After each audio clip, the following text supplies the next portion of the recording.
Life Management Science Labs would like to acknowledge that we live and produce this podcast on the traditional lands of the Wurundjeri people. We'd also like to acknowledge the traditional owners of the land of our listeners and our international colleagues. We'd like to thank and pay our respects to the elders, past, present, and emerging.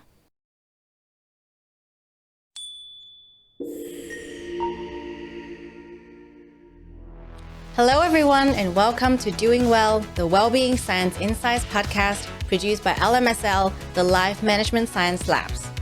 We are champions of life management science, providing structured insights informed by science and inspired by practice on key aspects of conscious living.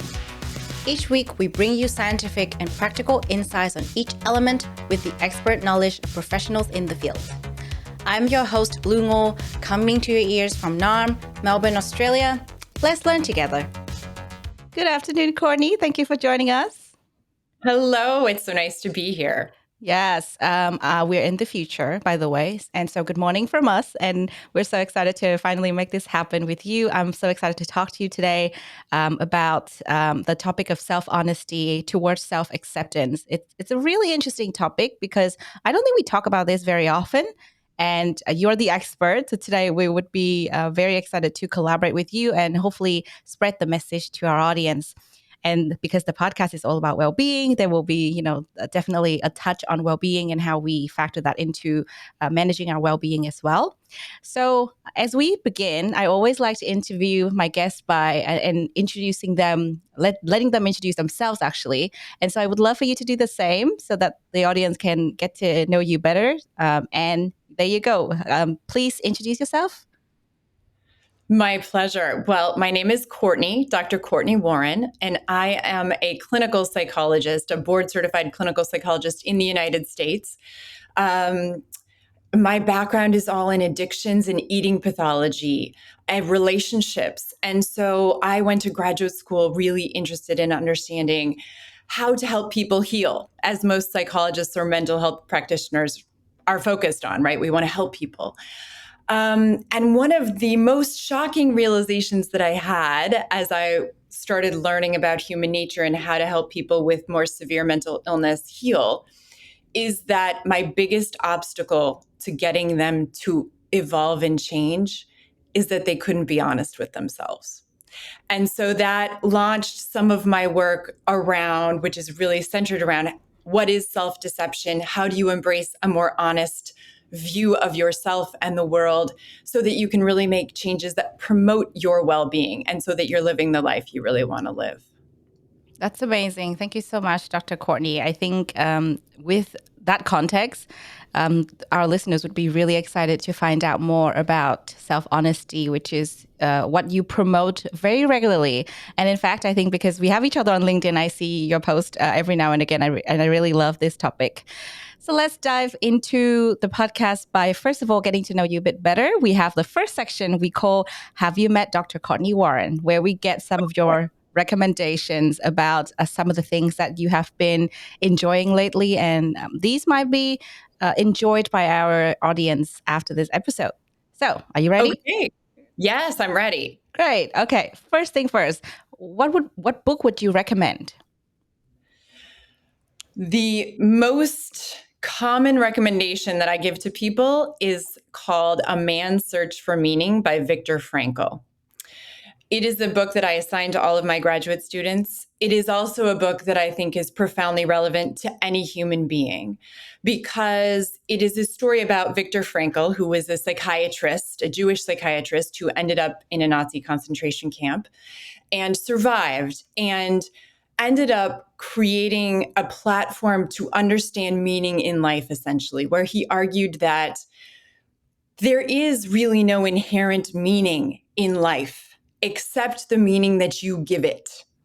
And so it is our job as humans to figure out what matters to us and make meaning of our life independent of whatever circumstances you may find yourself in, whether they're really positive or really negative. Your job is to find a way to create meaning for yourself.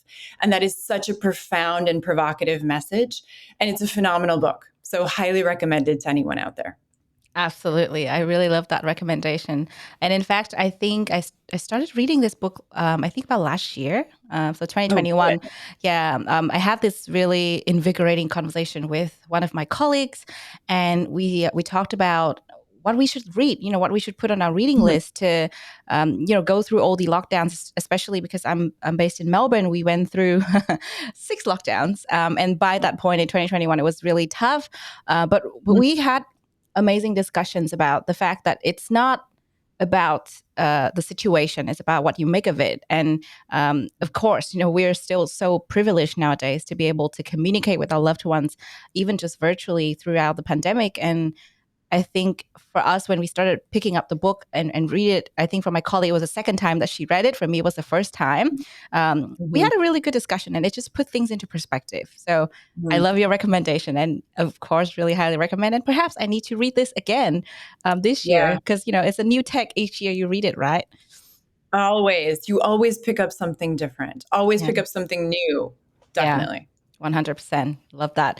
All right. So let's move on to the next one, which is a movie that you would recommend. Oh, I am a huge football fan, National Football League football fan, American football, which makes no sense, obviously, since we're throwing the ball. You can't kick it, so it's called football. And I also love like sci-fi. So my movie recommendations are not very academic or even sophisticated. I just watched The Matrix on Yeah. a plane, which was reminded me of how much I love The Matrix. I love Indiana Jones, that entire Yeah. series with Harrison Ford. What else? I'm just reading Harry Potter with my daughter for the first time. So I saw those movies, which were also really compelling. I liked a lot. Yeah. So those are, I usually, I'm either watching sports or some version of an action movie.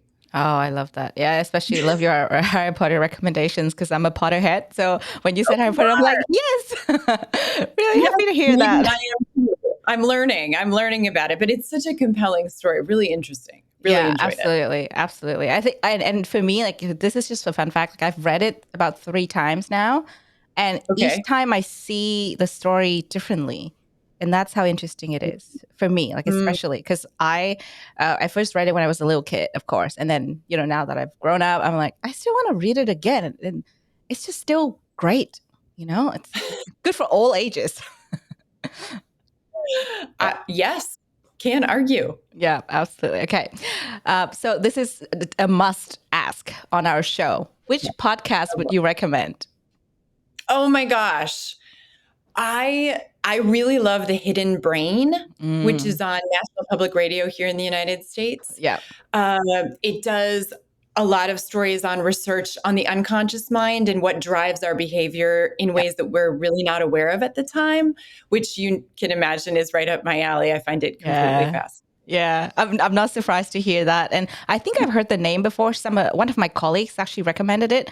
But now that you said it, Oh, I definitely need to listen to it today. So I'll definitely do that once we're done with the podcast recording. I'm excited. Great. How about a famous role model or just your personal role model? It doesn't have to be a famous person. oh, role model. I probably have many, but the first person that comes to mind is Ruth Bader Ginsburg, who was a Supreme Court justice in the United States, the second female who recently died. Probably many people know of her. There was a documentary. There's the documentary recommendation that came out about her pretty recently. Just stood up for what she really believed. An incredibly bright, very ethical woman who lived her life very authentically. She said what she thought. She articulated her arguments very clearly. She was not loud and aggressive in your face. She was just very clear and responsible and smart. And I have so much admiration for that. Yeah, I really love that. Of course, I'm not super familiar with figures in the US as of yet. I'm still learning a Right. lot, but I think the past year I've heard a lot about Ruth Bader Ginsburg from my friends, from my circles. People start discussing her life, and it's still a learning process. Even though she's passed, I think her legacy will live on. So that's great. She did a lot for human rights, really, in the United States, women's rights, certainly. Yeah. Um, just a powerhouse of a person. Yeah, that's Yeah. amazing. Really inspiring. Very. Fantastic. So I know that you have students, you teach students about self-honesty and beyond, but how Yes. about a course that you have completed, if there's any? Yes. Oh my goodness. Well, I have to take continuing education courses as well to Yep, keep my great. licensure here, which is really a good thing, actually. I just took a course on forgiveness that I very much enjoyed. Probably one of the hardest things that we need to learn to do as humans. Also, something that is relevant to well being and to self acceptance, Yep. that one of the topics of ours here today. Because learning to forgive yourself and others when they hurt you or when they deliberately do something that hurts you is really part of letting go of an attachment to negativity that will fester in you and ultimately hurt you and all of your relationships moving forward. So I found that very interesting. I also took a course on behavioral addictions, which is any kind of process or behavioral addictive behavior. Gambling, eating sometimes can be considered an addictive behavior. Love, I just wrote a self help book on love addiction and breakups. So when you feel like you just can't get over your ex and you almost feel addicted to them, you can't stop thinking about them, you're craving them.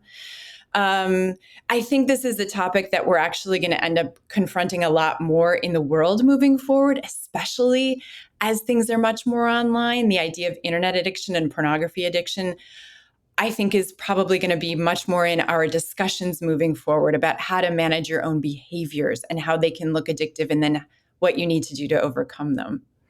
Wow, that is so fascinating. And I could feel your love for learning when you just talked about these things, and Oh, good. you just keep learning new things. And I just love that you're sharing what you picking up even now that you're teaching others, but you're still picking up new knowledge. I really love that. Always. There's always more to learn. We're never done. Ever, ever, Yeah. ever, ever. The world will continue to bring us opportunities to learn about ourselves, hopefully get honest with ourselves, learn Yeah. about those around us. And I think you don't want to lose that thirst. You don't want to lose that desire to grow and evolve. I Mm. actually think it's really sad if you're staying stagnant because it really means that you've stunted your own opportunity for growth. And what else are we here for? We're here on Yeah. this planet to live, and living means you're going to have learning opportunities along the way. Hmm. I love that. Actually, our team started this really fun activity where we submit questions, and one of the questions just to discuss amongst ourselves, because we Yeah. also love lifelong learning. That's one of the key pillars of our brand. And we were talking about one of the questions that I find really fascinating, and you just maybe answered that actually, is what is the purpose of humanity? So Uh, I feel like you just uh-huh. answered that for us because that has been on my mind the past few days. I was like, I'm not sure, but yeah, I guess to learn about the world and to make it a better place, but in different ways because we have so many different areas, and like especially specialties. Like it's just I'm Yeah. not interested in, let's say, researching about honest self honesty, but I would love to learn more about it. For example, and Mhm. same thing for others. So that's fascinating. Yeah. Well, you will love Viktor Frankl's book even more now than with that Yeah. question, since it's all about really finding meaning in Yeah. your life. But I think from a psychological perspective, a lot of the things that are best for your mental health are also associated with what we would generally describe as the highest level of humanity, the best of humans, Yeah. humans who care about each other, who Yeah. treat each other with respect, who have grace and gratitude and forgiveness and empathy and endurance. These traits, these characteristics that you really have to work on over the course of your life. In my opinion, that's why we're here. Your goal is to become a more evolved person when you leave this planet than when you got here. Mm, I love That's that. really Such a my beautiful goal. message. Yeah, such Yeah. a beautiful message. I'll have to tell my team that. I'll answer the questions. This is what Dr. Cortney Warren said. Okay. Good. Please. There you go. Awesome. All right. So we have got to know you a little bit better. And I am very excited because I know that you're the perfect person to talk to about this topic. And I know, I hope this podcast will go on forever, but we have certain set of questions. So we'll go through them. And Right? just to reiterate, the topic of today is self-honesty, one step towards self-acceptance. And so before we go into the topic, we always start the discussion by setting the scene first, because this show is about well-being.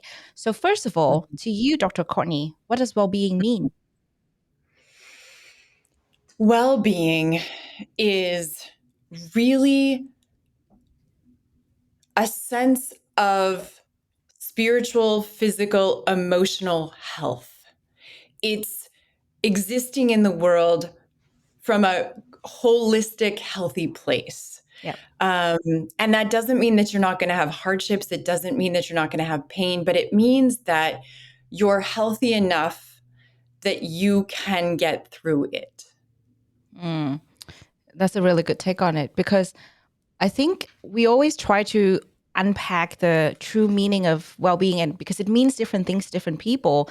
You already Sure. touched on this a little bit. You said that there's not. It doesn't mean that there's no pain, and doesn't mean that there's no hardships, and that is one of the misconceptions about well-being. But on the Mhm. other hand, I feel like there might be a bit more to it, because when we talk about well-being, there's a lot of discussion around, it's about you having your physical health is great, your mental health is also great, but I think there's more to that. So there might be some other misconceptions that people are not aware of. So to you, what are some of the other misconceptions when it comes to well-being? I think that one of the biggest misconceptions that I run up against with people is actually around happiness. And you're alluding to that. And this idea that you have to be maximally healthy physically or maximally functional. And the reality is, that's actually really not a reasonable expectation, nor is it reasonable for any of us to be happy all of the time. Happiness is an emotion, it's going to fluctuate. It isn't a trait, it's a reactive emotional experience. And so I think that you can still have a very grounded, authentic well being within yourself and experience a lot of hardships along the way. If Mm. you have an illness, a physical illness, for example, does it mean that you can't have a good well being? To me, it certainly doesn't. You can have a very high level of well being and be physically ill, because the goal is really to take whatever your life circumstance is, who you are, how you are, and make it a life that you really want to live. And so maximizing, I don't know, I think you're always going to be striving for more and probably less and less satisfied with what you have, which is not going to lead to very large psychological well-being from my perspective, because you're really going to struggle with being content in Mm. life. Yeah. Um, Taking care of your health certainly is part of your well-being, but also being empathic to yourself and understanding of the world that you're in and your circumstances, and being okay with what those things are, and appreciating what you do have and what you can do, I think leads you to a higher level of well-being over the course of your life. Certainly, we're all going to get older. We're all going to get more impaired in many ways. And I would hate to think then that your well-being diminishes. Mm. The goal is to have a relatively high quality of life, I think. And Yeah. you can do that across the course of your life. And it may look very different in your teens than your 20s, than your 30s, than your 80s, but you can still have a high level of well-being in each of those stages. Yep. I really love that. It's such a powerful message, because you are right. Like, that is one of the biggest misconceptions. And I've been reading a lot about just reading stories and reading up on different aspects of life, including trauma. And for some Mhm. people, it's just as simple as going through their day, and it's not about going through the highs. It's just maintaining their well-being by being able to wake up early in the morning, get their coffee, and being able to have a regular conversation with a colleague or a friend. Like that already to them means that they have good well-being. And so, yeah, you're right. It's not about saying that, yeah, I'm great in all aspects, but it's about, well, this aspect is not great, but overall my well-being is good because I can manage it, right? Yes. I'm Absolutely. strong enough to get through whatever comes my way and Yeah. still enjoy my life, appreciate myself, appreciate what I do have, appreciate the gifts and beautiful things around me. I really love that. What a beautiful message to start with. Okay, so now we are going to get a bit closer to the key topic of today. So the first thing that we want to talk about is, let's define the topic. So to you, what does self-honesty mean?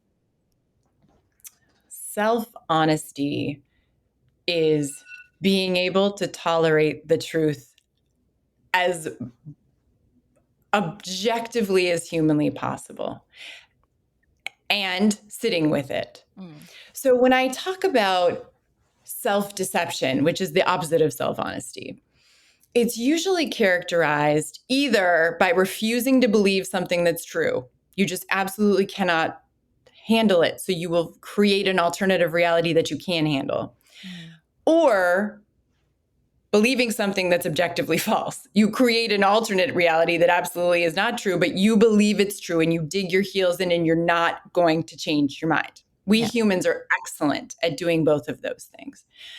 And so when I think about self-honesty, the goal is really in life, across life, is to be able to see yourself, your life, people in your life, as brutally honestly as possible, as radically true as possible, and be able to tolerate that as true and not have it break you. Because if you can see the truth about a situation, you are now empowered to respond to it Right. in whatever way you choose to.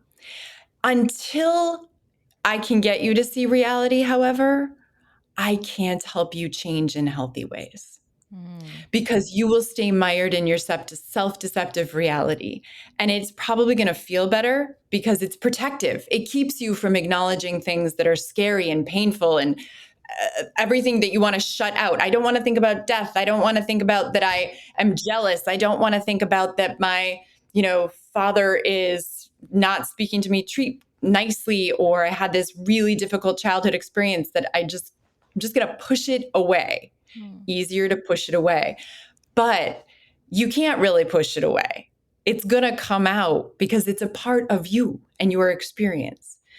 And so that really is the journey of self-honesty, is trying to get yourself to pause and in the most clear way possible, see the truth as it exactly is in the world around you. And then now you have a choice. What are you going to do with that information? That choice gives you more power than anything else I could give you in creating well-being in your life. Wow.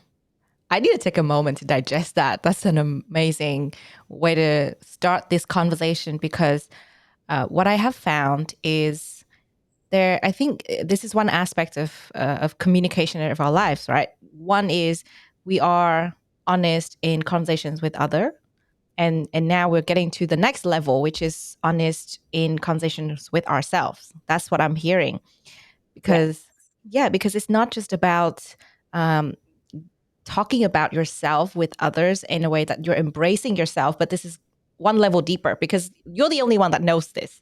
No one knows. You're the only one that knows if you're honest with yourself. And I think that's really challenging, because a lot of the time it's just easier to say, no, it's fine.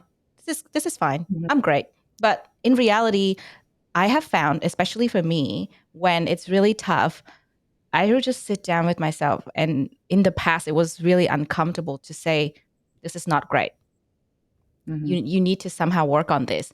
But as I grew older, bit more responsible, adulting, taking charge of my life. I'm like, I'll sit down with myself, and some moments when it's really tough, I'll just say, well, that's tough. This is not how I want it to go. I definitely messed up. I need to do something about this. And I think acknowledging that really helps. And of course, there's so much more that I need to do, because I think the self-work never ends. But just hearing that message from you is already really empowering to me. Good. I hope so. I think it's so scary, as you described in your example of yourself, because the reason we don't admit the truth to ourselves is because it hurts. We're going to lie to ourselves most often in the areas where we feel most insecure or harmed. So of course you don't want to admit those things. It's so uncomfortable. It's like, ow, ow, ow. Seriously, do I really have to look in the mirror and see this? This sucks. It absolutely does. And so that's why we do our little magic tricks and dance around it and try to create our alternative realities. But it is really the most important thing you can do for yourself to live the most authentic life possible, because you can't change something you can't admit. Yeah, 100%. And I can't help you change it either. So being really deliberately, conscientiously interested in getting more honest with yourself, to me, is the key to creating the life you actually want. And it takes a lot of deliberate effort, because I can't ask you how you lie to yourself. You probably can't tell me, because you can't tell yourself. So it takes a tremendous amount of practice.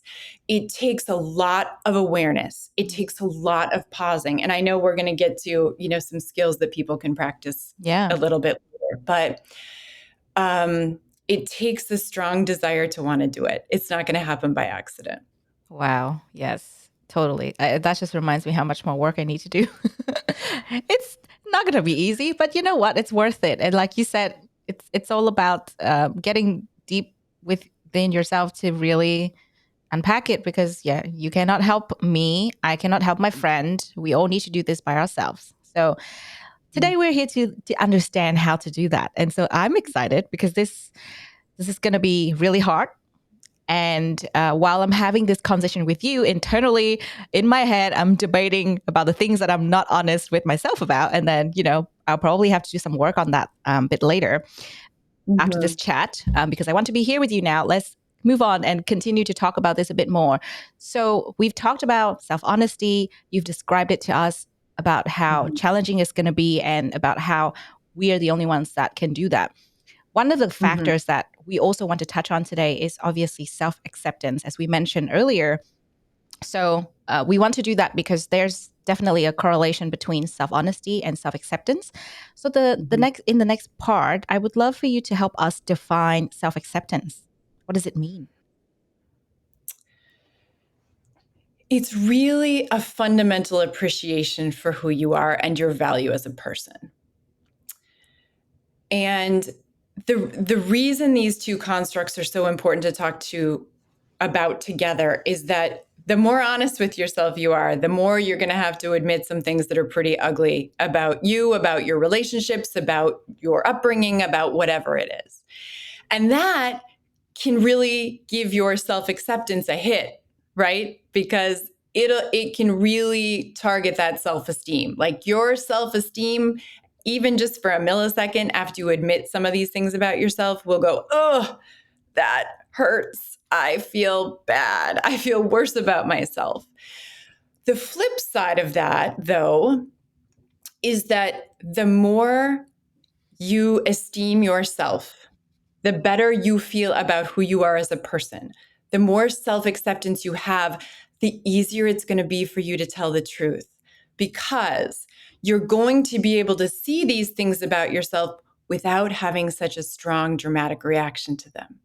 So as you practice this, the next time something really ouch comes into your mind, you're going to go, oh, you know what? I am like that. I have struggled with that for decades. That is something that I thought I had done my work around that. Nope. Apparently, I just stepped in the same pothole that I've been in 500 times before. Yep. pause, let me figure this out. And you will be able to recover so much more quickly because you accept that this is who you are. This is something that's true of you and something that you're aspiring to work on. And it doesn't mean you're a bad person. And it doesn't mean that you're worthless. And it doesn't mean you're unlovable. It doesn't mean any of those things. It means that you're on a human journey, which will go for the entirety of your life to continue to evolve in the ways that you need to evolve. Yeah, I really love that. It sounds that like it's not about being okay with what is happening and who you are right now, but it's more so embracing who you are and knowing what you need to work on.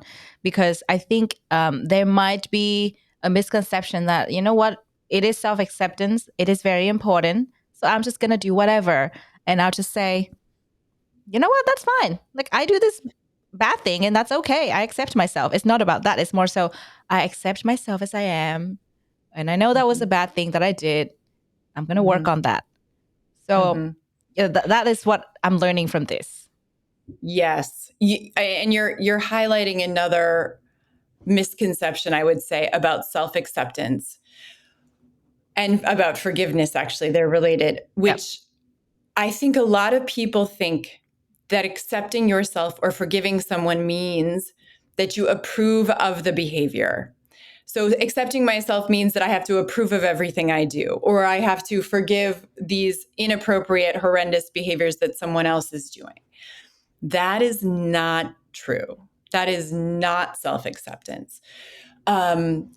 You can absolutely still accept that you have value as a person and see who you are, your characteristics, your personality traits, your interests, your values, these things that are really fundamental to who you are, who make you you and unique.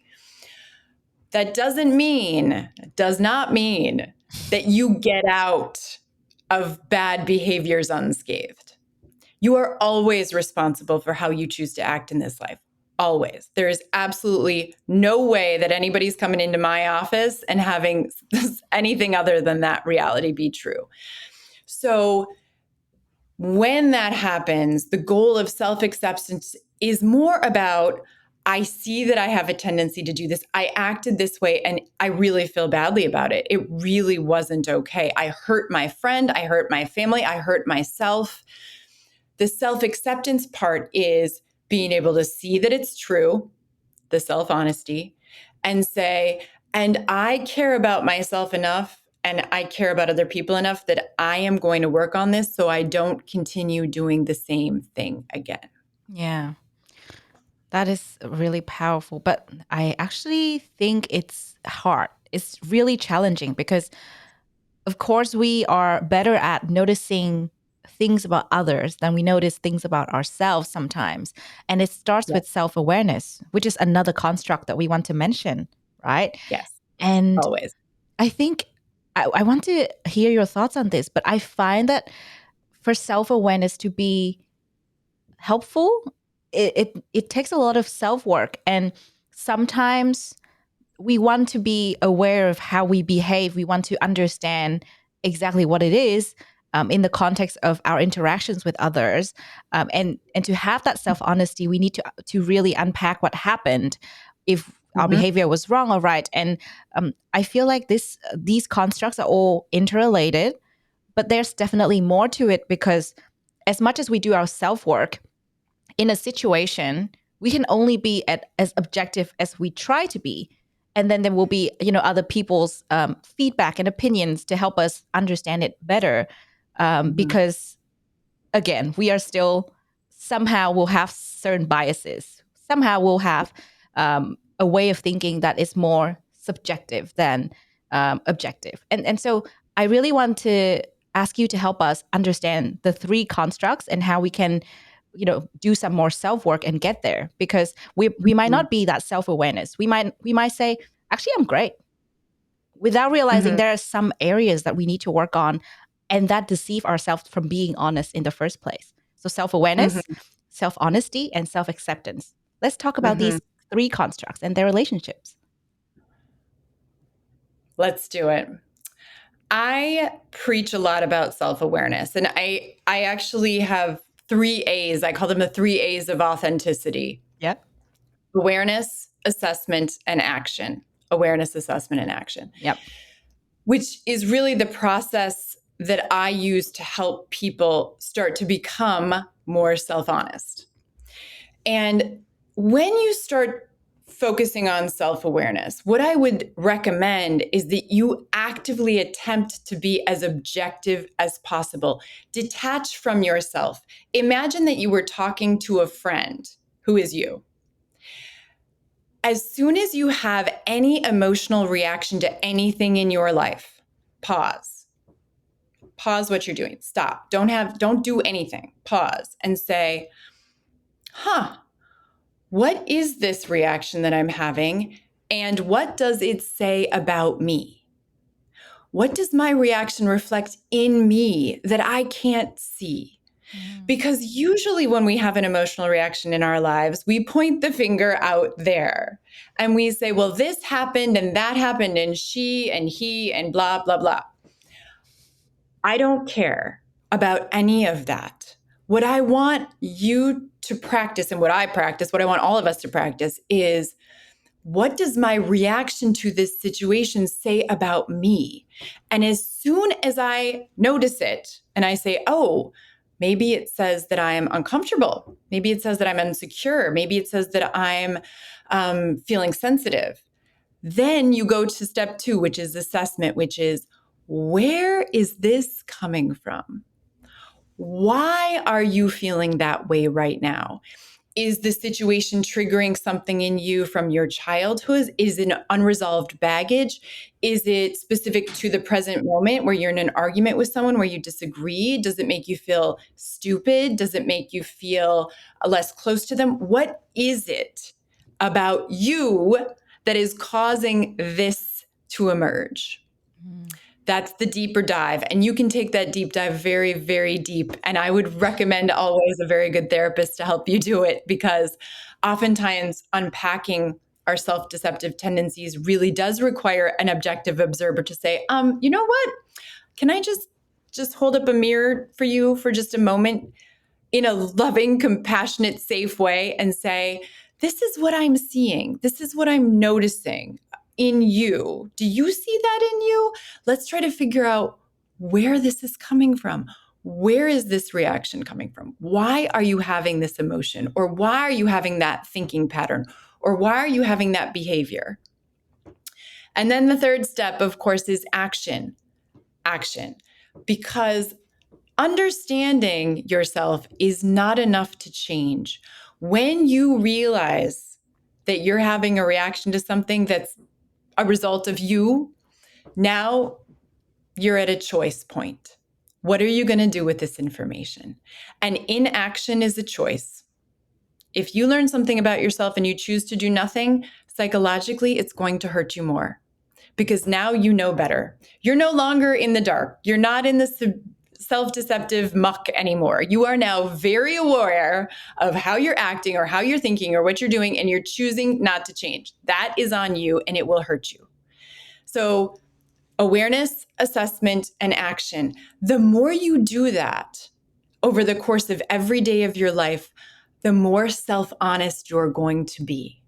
And the more self-honest you're going to be, the more you can work towards having a self-accepting viewpoint of yourself that is really reflecting of who you are, really reflective of who you want to be.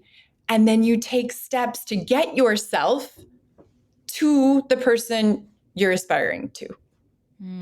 That's how I would describe them, as being interrelated.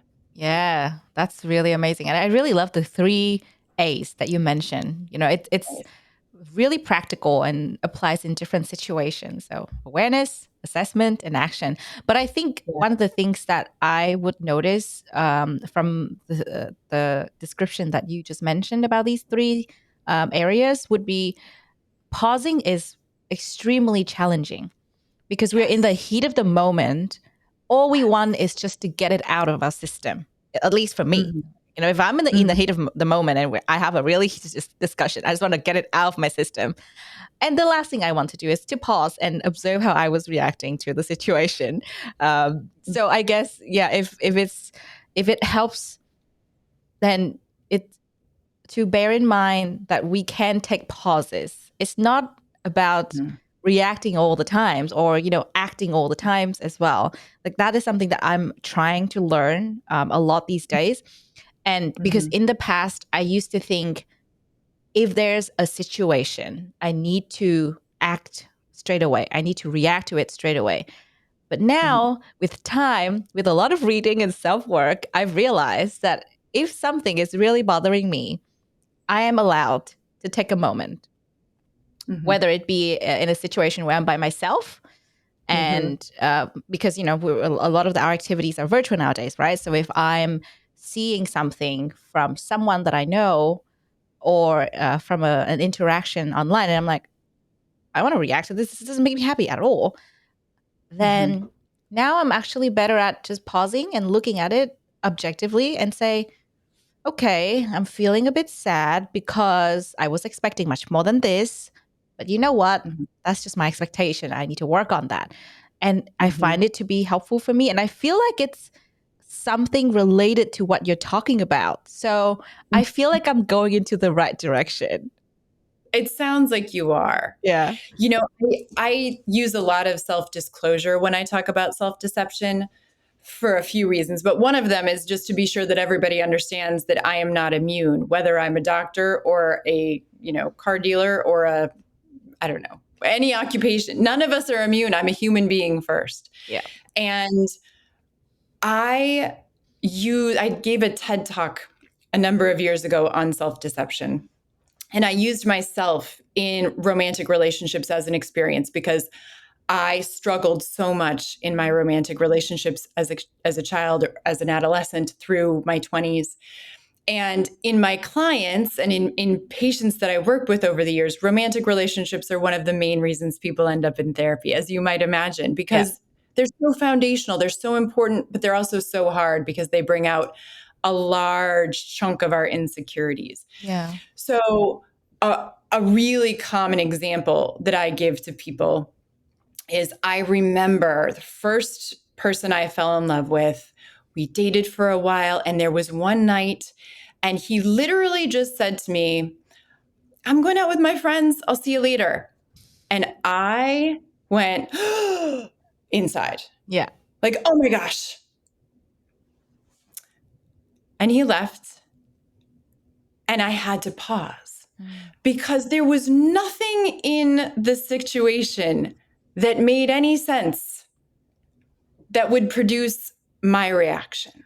Yeah. And that was really the start of my own journey of understanding where my reactions were coming from and why I had such extreme reactions to situations that really didn't warrant the reaction. So that's another example I'm offering to you as when you have a reaction that does not match the external circumstances, when what you're thinking doesn't match how you're feeling, when you see that there isn't anything objectively wrong, but you're flaring, your emotions are flaring, your thoughts are racing, your physiology is on fire, you're panicked, you want to run out of the room, you want to hit somebody, you want to yell at somebody, pause. Because I guarantee you something is going on inside of you, and this is your best opportunity to learn what it is. Wow. This is understanding yourself. This is the process of self-honesty. Yeah, I think that would hit hard for some of us, actually. That's very relatable. And thank you for being very honest with us and with yourself. I think, this is a great example because when we're talking about a topic like this, it's good to give examples from ourselves. And that way it's much more relatable. And for you, like I could totally imagine what happened back then for you to be here today. And it makes more sense now that you're so passionate about this area. That reminds me, that reminds me of a situation that also happened to me. And I think that like this is also relatable. Like I think a couple of years ago, I had a situation where just out of the blue, I had a friendship breakup, not a Mm-hmm. romantic relationship. I had a friendship breakup Mm-hmm. out of the blue, Yep. out of nowhere.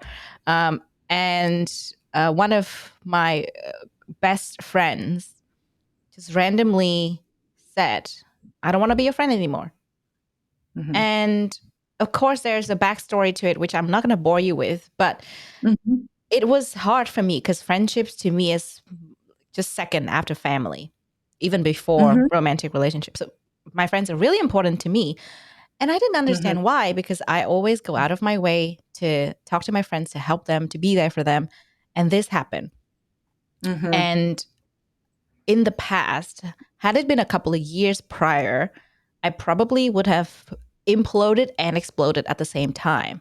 Now, this Yeah. time, however, I went into physical shock for the first time. I was not familiar with the sensation. Mm-hmm. I didn't know what to do, but I actually Mm-hmm. paused. Instead of Good. instead of responding to this friend straight away, I paused. And in the Mm-hmm. past, I know that I would have probably tried to make a fight out of it or something, just to like unpack it.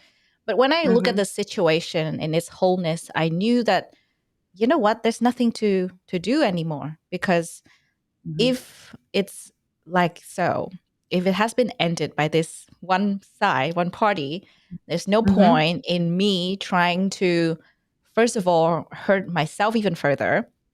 And second Mm-hmm. of all, make it worse by making a Mm-hmm. fight out of it. And so Mm-hmm. I decided that there will be much more for me to reflect on, but Mm-hmm. I'm okay with that decision, even though that was not a decision that I made. It was not a mutual decision either. It was made on my behalf. It was really shocking, but Mm-hmm. and it was really different from anything else that I'd ever done before, because I love my friends and I always make fights out of little things like that. But for the first time in my life, I was okay with it.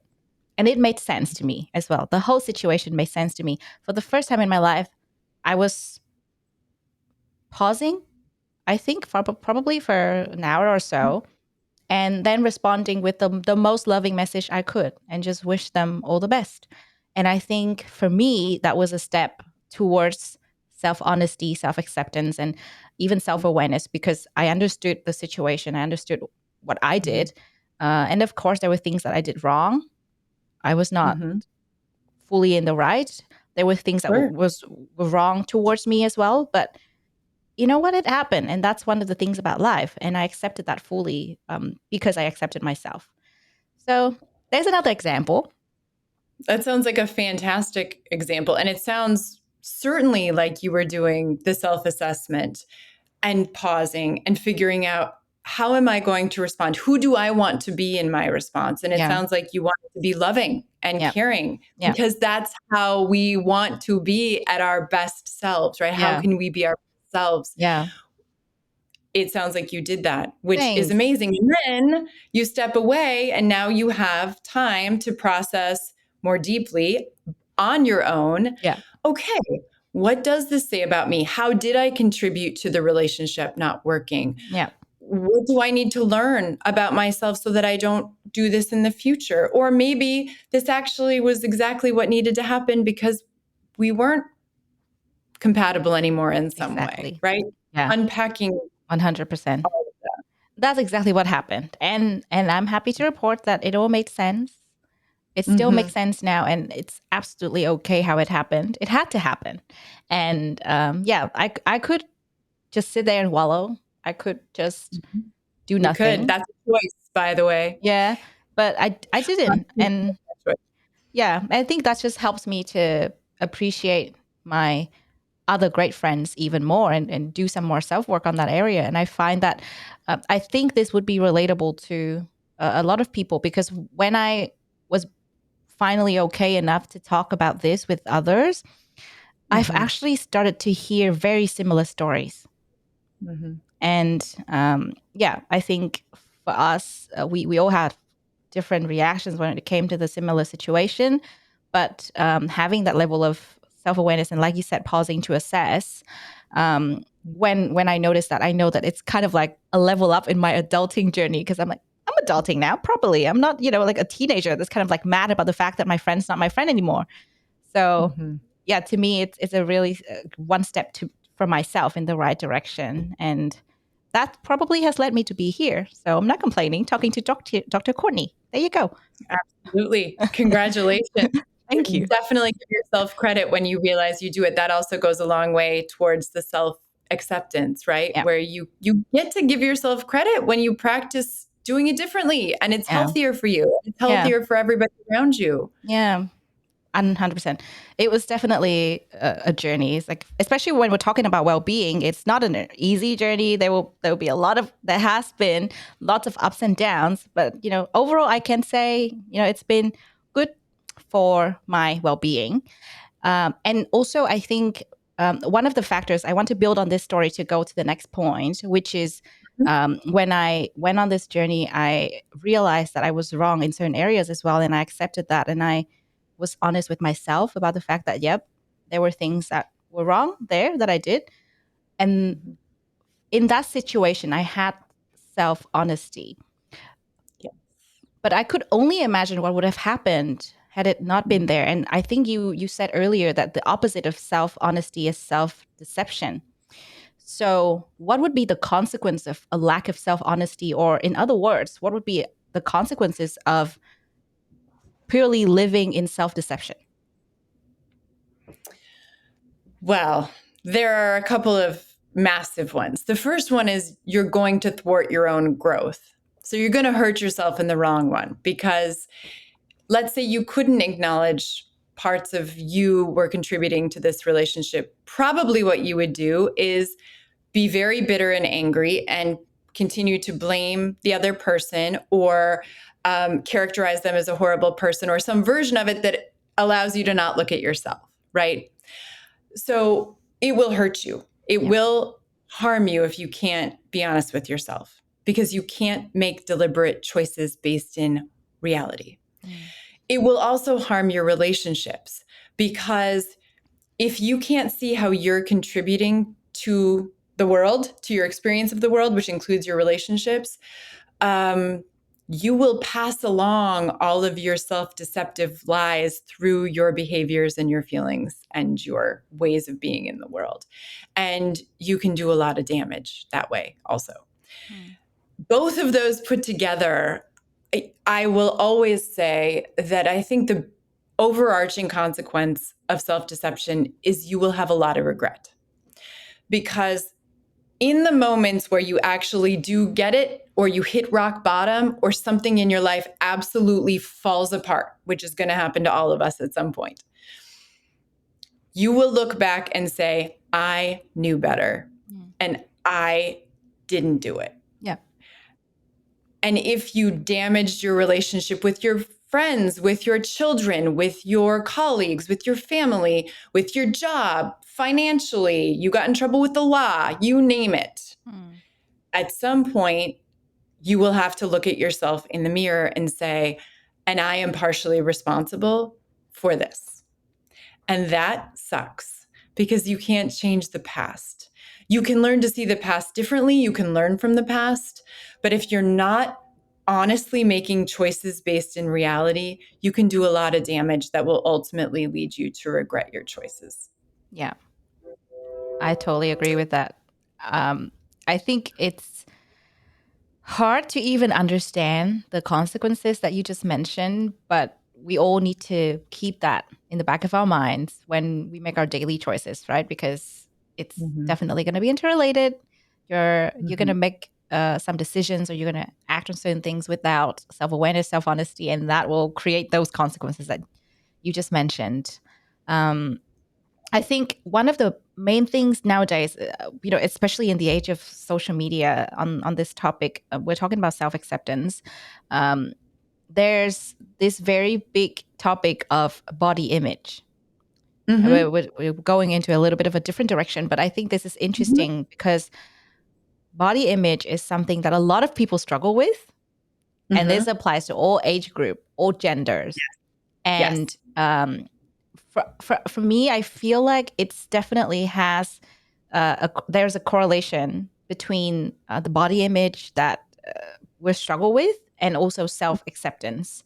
And Mhm. because you've worked with a lot of people in this area, I feel like you might have a lot of insights that will be interesting here. So what would be your take on this? Oh, yes. Well, as someone who specializes in eating disorders, certainly I would say that body image is a struggle for actually the majority of humans. It's not even a problem of the minority, it's a problem for people. And I think there are lots of complicated reasons for that. But in terms of self acceptance, there is so much of an emphasis culturally on attaining the ideal version of yourself, being perfect, striving to be perfect. Our marketing is aimed at getting us to feel badly about ourselves so that we will buy this product or use this diet or do whatever this next thing is. And so I think we are raised in a context in which the framework says you're not good enough just the way that you are or the way that you look. You can do all of these things to change the way that you look, and you should. And when you do, you should be perfect. And then maybe you'll feel okay about how you look. When the reality is that there is so much diversity in our appearances and our physical appearances over time, over racial groups, genders, just genetics, simple genetics. You're going to look very much like your parents looked in some ways, right? Those are not things that are changeable. Those are, unless you're going to use surgery, which is also on the rise everywhere. So Yeah. the reality is that I hope and aspire to help people to have a positive relationship with their body, with their physical appearance. I don't want them to ignore their appearance or try to downplay its importance. I actually think having a good relationship with your body is really important to your own well being. But to couch it in the context of what makes me feel good about me and how I look given my general appearance. So you're a certain height, you have certain features. How can you feel good about those?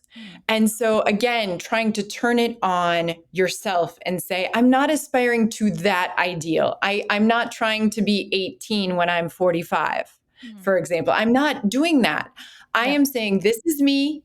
This is generally what I look like. This is what I can do to help me feel good about me and my what my general appearance is. And I want to take care of my health. So I'm going to eat well or I'm going to exercise.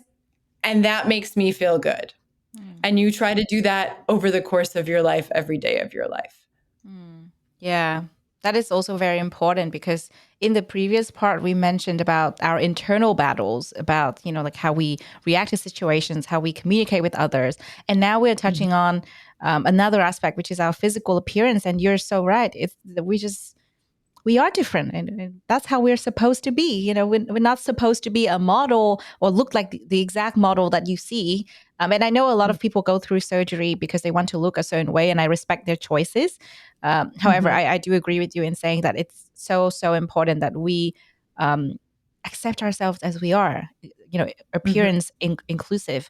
And this factors into the last point that we want to touch on, because we've talked about accepting ourselves, how we behave, our tendencies, our biases. And we've talked about accepting ourselves as we are, given our appearances, our body Mhm. image. And all of that is to say we want to accept ourselves wholly as we are. So it's really hard to be able to understand if you are actually doing this, actually. And we really want to help our audience to understand and perhaps have some reference point to understand if they are accepting themselves unconditionally. So, what would be your message on that? How do they know? How do we know that we are accepting ourselves fully, and being honest with ourselves unconditionally? I would say you probably aren't. And it's a lifelong journey. I probably am not either. I think it's more of an aspiration than it is an actual outcome. Mm. So I'm not sure that I would say to anyone, you're being fully honest with yourself. Perhaps some days, maybe some of us are, but I think that's probably the exception. Yeah. The really tricky part about this, as I would describe this in psychological terms, we talk a lot about dialectics sometimes, where it's like a yin yang idea, where you have two opposing forces that actually work together, but they seem like polar opposites. Yeah. So when you talk about self-acceptance, on the one hand, we want people to feel valuable and loved and important in their own skin just as they are. And on the other hand, we are always going to be aspiring to change. Because the more honest you are with yourself and the more you go through life and have experiences and learn, the more you're going to be confronted with, oh, this isn't working. I'm going to need to shift this. And so you're kind of always playing with this accept myself as I am, but change. Yeah. Dynamic. I think that the most important part to me about self-acceptance is that people believe they have inherent value. Yeah. That whether they look like a supermodel or not, whether they're perfect or not, whether they messed up or not, they still have inherent value. And that doesn't change. Yeah. And that over time, when you are aware of things about yourself or your life that you don't like, or that you think aren't healthy for you, or that you want to evolve and grow, you're compelled to do it differently, but it doesn't change your value. It is the next step in your growth process. So I guess that's maybe a very complicated response, but that's what I would say about that. Yeah, it is definitely complicated, but I think there's a lot of values that you can pick from there, because I really love that you said it's not you're accepting yourselves unconditionally is not something that we have. It's like more like an aspiration, and we're continually on that journey. Of course, your words were more beautiful than what I was saying, but overall, I think that's great coming from you, because if you're saying that, oh, I am accepting myself unconditionally all the time, then there's a level of, I would say, let's say I'm intimidated by that, a little bit of that, because I will be scared. I will be intimidated to actually start the journey because, oh, it's so perfect. You're doing it perfectly. I don't know if I can. Or on the other hand, I can get into the false state of, oh yeah, she's accepting herself unconditionally. I am too. And, maybe I won't have that level of self-awareness and pausing and assessing the situations in the first place. And that's, for me, is also really dangerous. So it is complicated, but I'm so glad that, this message is going out there, and hopefully it'll reach a lot of people and it will help to impact lives in meaningful ways. And so really thank you, Dr. Cortney, for sharing your insights on this topic. So now I want to get us to a stage where we're getting practical, and we will do this really quickly, but let's talk about a practice that you do, because now that we've talked a lot about the theories, let's talk about it in practice, because our listeners might want to actually try something after today. And so my question for you would be, what would be a practice that you do to practice self-honesty and move towards self-acceptance? Well, I do a lot of things, and I would encourage anyone who's interested in therapy to try it, because it really is a gift you're giving yourself. You're giving yourself another human whose only job is to help you evolve and grow and understand yourself, which is such a gift. But a couple of things I do. I journal pretty much every day. I think it is an incredible way of reflecting on yourself and trying to be objective. I oftentimes will journal about observations I had in my own feelings or thoughts or behaviors from the previous day, to try to unpack anything that was unsettling to me or anything that's difficult that's going on in my life that I'm trying to understand. Again, I'm trying to assess at a deeper level and become aware of more objectively. Yeah. Journaling is also very healing, because once you've written it down on paper, it's somehow a little bit more real. because it's there in writing Yeah. and it's true then, as opposed to just stuck in your own mind where you can kind of put it over to the side. Yeah. I also journal about the 3 A's of authenticity: the awareness, assessment, and action. So as soon as you become aware of something, I would highly recommend that you just grab your journal, write down whatever thoughts are running through your mind, any feelings, emotions you're having, any physiological sensations you're having. And as you do that, you're going to inherently become more aware of what's going on with you. And you can then assess it at a deeper level to figure out where it's coming from and how you want to respond. So I would very strongly encourage that. I also would strongly encourage people to practice radical acceptance, what I would call radical acceptance, which is somewhat of what you did with your breakup situation Yeah. with your friends. There are situations we're all going to encounter over the course of our lives that we don't want, or that hurt us, or that are just excruciatingly painful in the moment. And a lot of times it's in those moments that we're the most reactive and the most self-deceptive, because acknowledging the truth of it stings so much.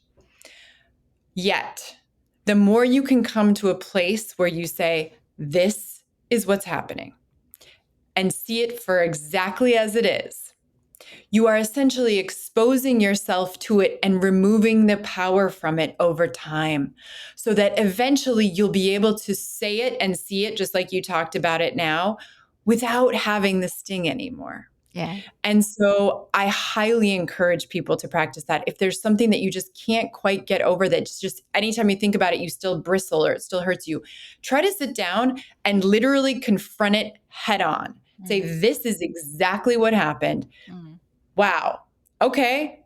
It is what it is. Now what? What am I going to do with this? How can I get over it? How can I let it go? How can I forgive it?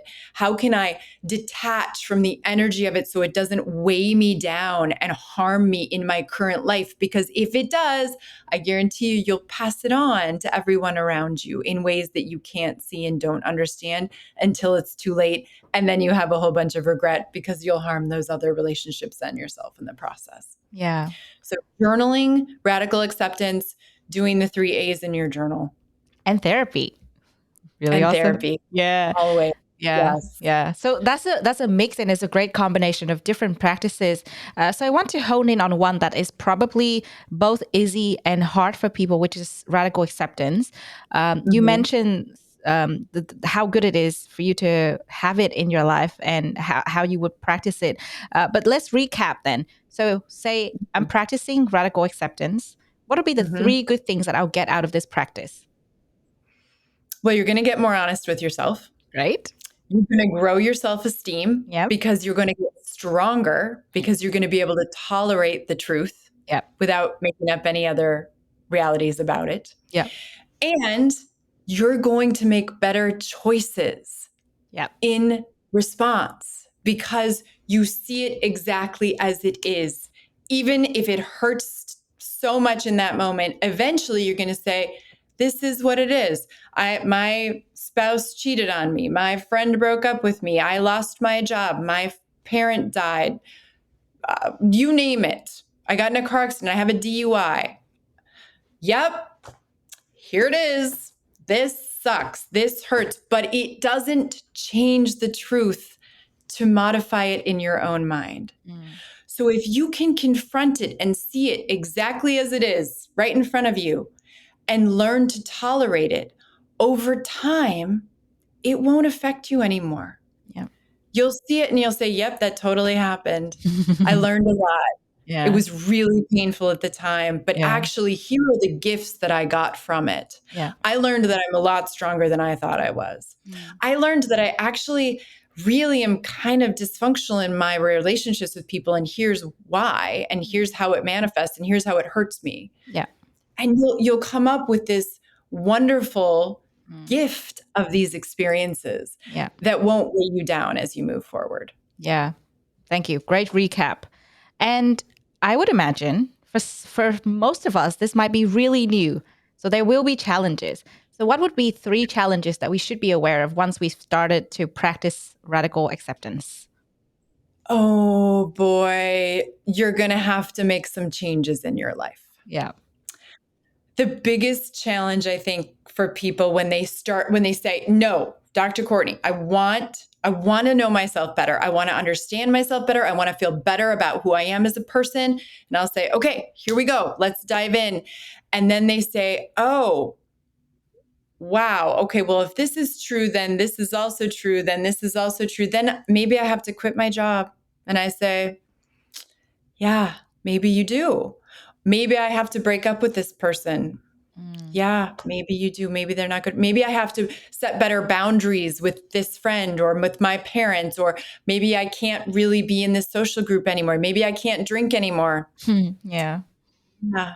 maybe. It will be The uncomfortable. Yes, the hardest part is that as you start to see it, you can't unsee it. And it means that you're going to have to make some actual behavioral, practical changes in your life, probably. But the beautiful thing about it is the outcome of those changes is probably going to be far more fulfilling to you in the long run. That's really good. But how do you set time to do this? Is it something you do daily when you're journaling? How do you actually get down to it? Yeah, I think it's a daily practice. It's really a philosophical way of living. Yeah.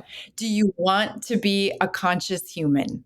Yeah. How invested are you in Mm. understanding yourself? And how Yeah. important is it to you Mm. to grow and evolve and Mm. feel safe and sound in your own skin in a very honest way?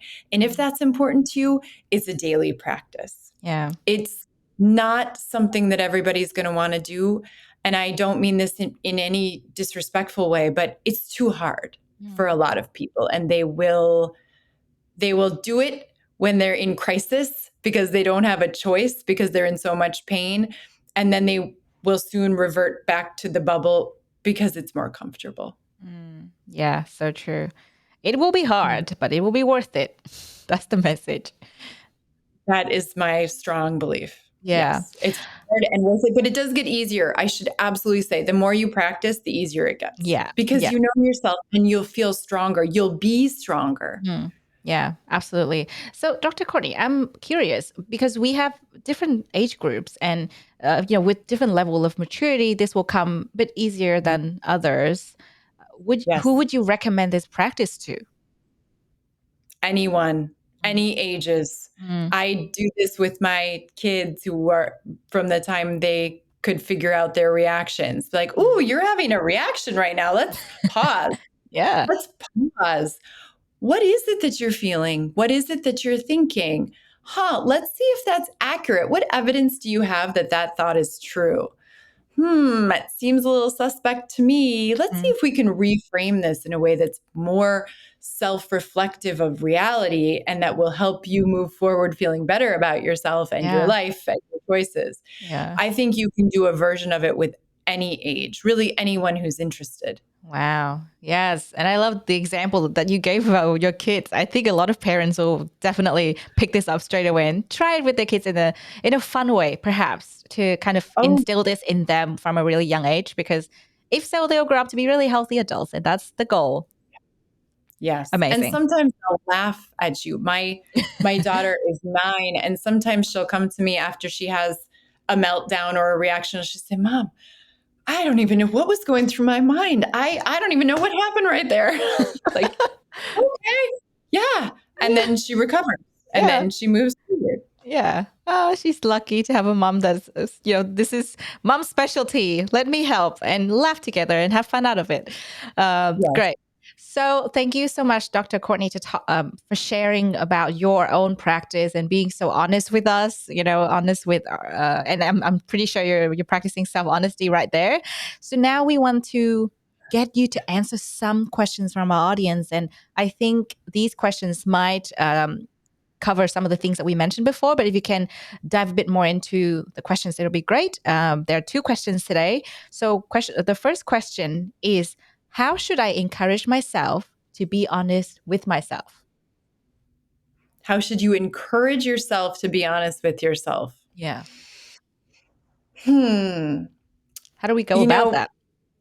people are most motivated to change, fortunately or unfortunately, when they're so uncomfortable that they can't afford to stay the same. So when people are doing pretty well, they generally don't come into my office. That's generally not the time that people are inspired and motivated to do things differently. But I would say that if you can find the spark and the desire in yourself, even if you're not in a time of crisis, it serves you so much better if you start practicing before you're in crisis, because you'll already have the tools to get through it more easily. Yeah. So I would encourage you to practice, because really the end goal is for you to live the best life possible. And only you know what that is and what that looks like. And to figure out what that is, you have to be honest with yourself about who you are and what you need, so that you don't end up regretting the life that you live. Oh, what a beautiful message. I really love that. There you go. That's how you're gonna get started with being self-honest. And Dr. Cortney is in your ears, reminding you to do this for your life. I think it's already a good start. But yeah, we need to internalize the message, because we need to really feel it to start working on it. If we don't believe in it, then we might forget about it. After listening to the podcast, it might just slip right out. So that's the first question. The second question we have is interesting. I'm not sure which angle you're going to take, but the question goes, can we say that self-honesty is always the answer? And can we apply the concept of the truth doesn't always make things right here with self-honesty? So interesting. Mm. So here's my real answer. I think that the goal is always self-honesty. Because I think that the main motivation for not being honest with yourself is insecurity. And I think that trauma, insecurity, pain, that is not the place from which you want to make choices. Yeah. Don't make choices from a place of weakness and wounds. It doesn't serve any of us well. You make choices from a place of strength. And so my goal for myself and my goal for people that I'm lucky enough to work with is for you to become as honest with yourself as humanly possible. And that's the lifelong journey. That does not mean, however, that I think it's always in your best interest to be honest with others about what you've learned. Right. Now, that might sound kind of strange, but being honest with others really depends on a lot of factors. Your relationship with them, how vulnerable you want to be, how much you trust them, whether it's something you're comfortable sharing or not. And so I don't want people to confuse self-honesty with meaning that you have to disclose everything about yourself to the world. Yeah. I don't necessarily think that that's in your best interest all the time. It depends. Yeah. But I think the more honest you can be with yourself, the better. That's very interesting, because we did not talk about the fact that we don't necessarily need to tell others about what we tell ourselves, right? It's just a matter of making sure we have the security. We are, self-honest enough. We accept ourselves as we are, so that we don't come into situations where we don't know how to navigate through our emotions, or, cope with things that might come from outside, from external factors. And yeah, I think that's the goal. It's not about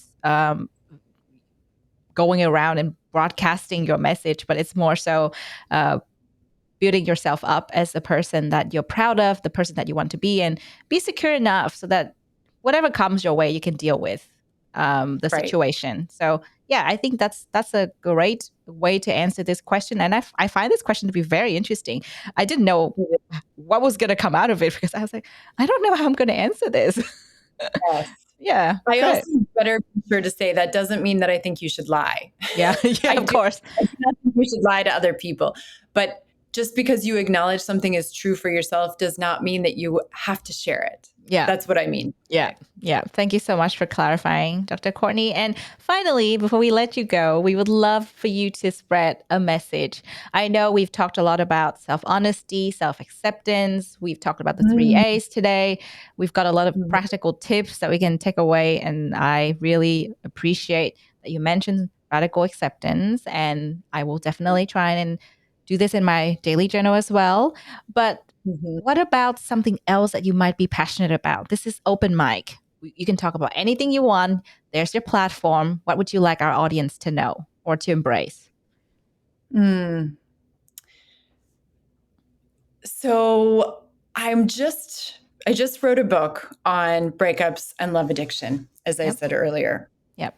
And I think one thing I want people to know is that relationships are really the cornerstone of our experience as humans. And they're really hard. And so if you're out there thinking, okay, I'm trying to understand myself, but my relationships are so hard. And I'm then also dealing with who they are and other people, and then the nuances between the two of us. And it's so messy and complicated.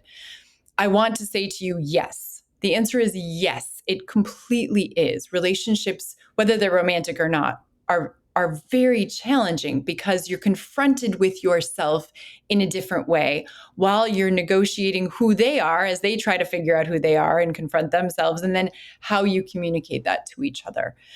But I also want to say that relationships are really our best mechanism for growth, because you are very unlikely to learn about yourself and your internal struggles sitting on a mountain by yourself. You're going to learn them because you interact with somebody in a situation where you flare. That's when you're going to learn the most. And so I strongly encourage, as messy and difficult as they can be, for people to have interactions that are as authentic as possible with people that they trust, and ask them how they see them. Ask them, if you're willing to, what do you notice about me? What is it in this situation that I'm not seeing that I need to see, that you probably see very clearly, because seeing things in ourselves is so much harder than seeing it in other people that we know. And use your relationships as an opportunity for growth, even when they break your heart, even when you go through some where you're like, this is absolutely heart-wrenchingly miserable, because it is what will propel you forward the fastest. I really love that message. And on that note, how can we find out about the book? The book, it will be on sale starting in January 2023. It's called Letting Go of Your Ex. I also wrote a short book on self-deception. If people are interested more in that construct, there's a lot of honesty in the Letting Go of Your Ex book as well. Yeah. But there is a short book that you can also get online on Amazon or Barnes & Noble or wherever you guys buy books, that's called Lies We Tell Ourselves. So Letting Go of Your Ex and Lies We Tell Ourselves. I love the names. And finally, before we let you go, Dr. Cortney, if our listeners want to find out more about you, which websites or which social media platforms should they go and check out? Yes, drcortney.com is my website. You're welcome to go there. It's got a lot of information on many of the topics we talked about today. I write a blog for Psychology Today, which is a big outlet in the United States that you can link to, and they'll send it to you when it comes out. I'm on Twitter, and I honestly am not the best social media user, but there'll be posts on things that I write from Facebook, on all the major social media outlets. Amazing. Thank you so much for joining us today and for sharing about your journey, being so honest with us in the scope of your self-honesty. And we know more about your books. And actually, I'm excited to actually read both of your books, and I'll let you know how I go. I really enjoyed this conversation. It's definitely made my Friday here. And I will go and tell my team and all my friends about what I've learned, especially radical acceptance. And I hope you have a really, really wonderful night ahead with your daughters and your family. Thank you. Amazing. Thanks, Cortney. Thank you so much. I appreciate it. It was a lot of fun. Thank you. You've been listening to Doing Well, the Wellbeing Science Insights Podcast, produced by the Wellbeing Science Labs, a division of LMSL, the Life Management Science Labs. More episodes are available from 10 life management perspectives and can be found by searching LMSL on Apple Podcast, Google Podcast, Spotify, YouTube, and other podcasting apps available on your devices. If you enjoyed this episode, please rate, share, and subscribe to our channel so that other people can find it and we can continue to provide quality content. More of our work can be found on our website, at we.lmsl.net, where you can join our movement. I'm Lu Ngo. Thanks for tuning in.